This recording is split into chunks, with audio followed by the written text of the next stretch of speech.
ketika penangkapan terhadap Peggy, katanya sempat ditahan 49 hari. Benar Pak, benar. Itu bagaimana ceritanya penangkapan itu? Ceritanya kan pertama awal mula penangkapan. Awal mula penangkapan itu kan saya lagi singgah bermain di rumah mantan bos saya.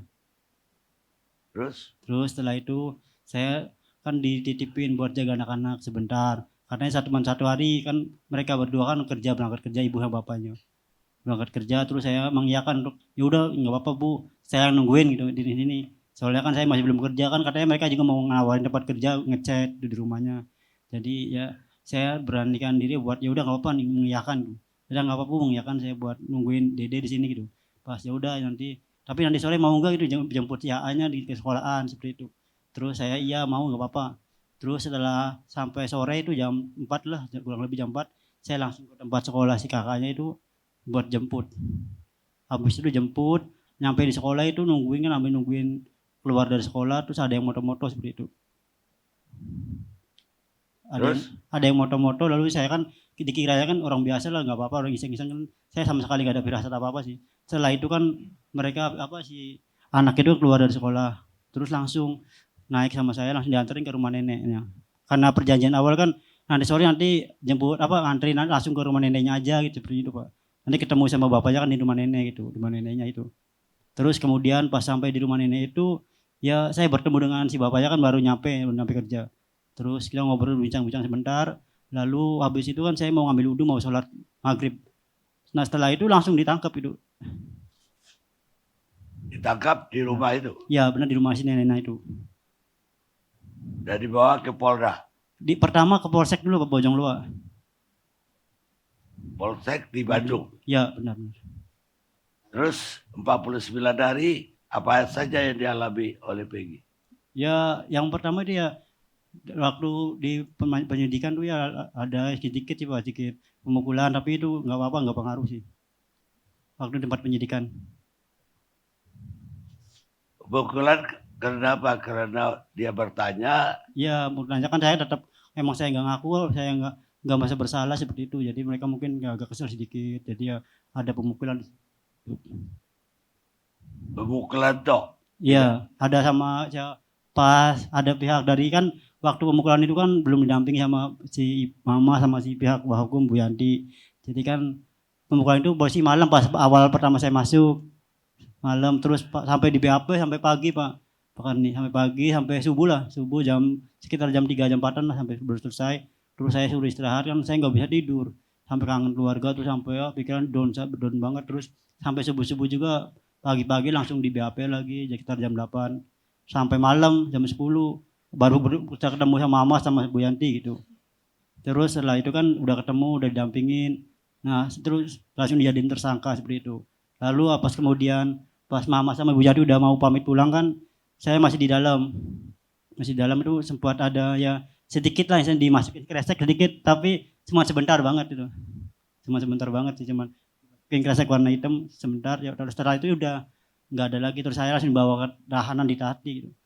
Nah setelah masuk ke tahanan di Tati itu ya awalnya respon itu disorakin sama teman-teman tahanan itu disorakin ya dibilang pembunuh dibully pokoknya selama beberapa hari itu dibully pembunuh. Nah setelah itu alhamdulillah dengan berjalannya waktu ya alhamdulillah mereka udah mulai baik sama saya gitu udah mulai ngajakin ngobrol udah mulai tukar pikiran udah mulai saling support satu sama lain bahkan ya saya sering diajakin ngaji bareng yasinan dikasih tasbih mereka dikasih souvenir buat ya ibadah lah souvenir buat ibadah terus kasih peci terus mereka juga hampir petugasnya baik-baik di dalam alhamdulillah. Peggy kaget gak dengan putusan kemarin? Saya kaget banget Pak saya ya masih nggak nyangka sih kan pertama saya tahu juga kan saya nggak mendengar berita nggak ngelihat berita sih nggak ngelihat TV jadi pertama saya tahu saya bebas itu dari Wadir di Tati.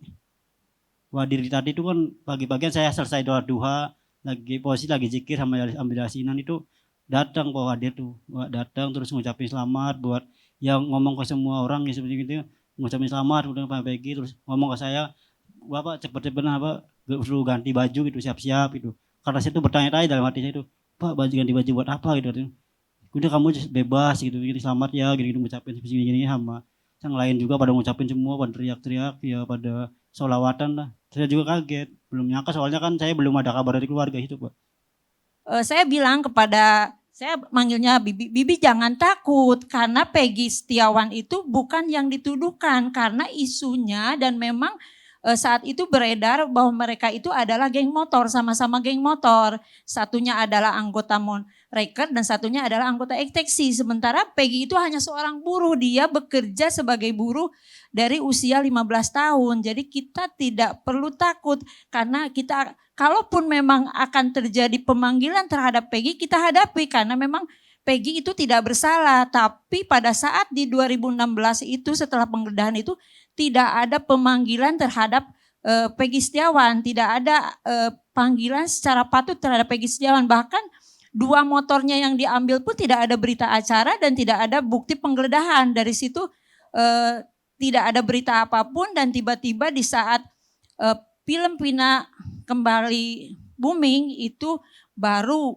ada penangkapan beberapa hari kemudian, mungkin sekitar 2 minggu.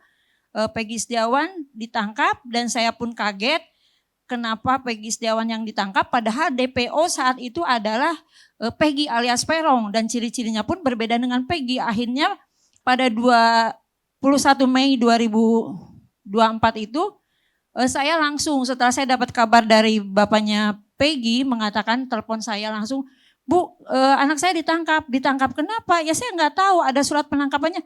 Nggak ada. Akhirnya saya langsung datang ke Polda Jabar dan saya mengatakan di situ ini salah tangkap. Saya langsung teriak. Saya langsung teriak pas saya nyampe di Deskrimum jam 9 pagi itu saya bilang ini salah tangkap. Bahwa yang ditangkap itu adalah anak dari ART di rumah saya. Ini salah tangkap. Kemudian Kasdibduknya mengatakan, Ibu tidak boleh bilang begitu.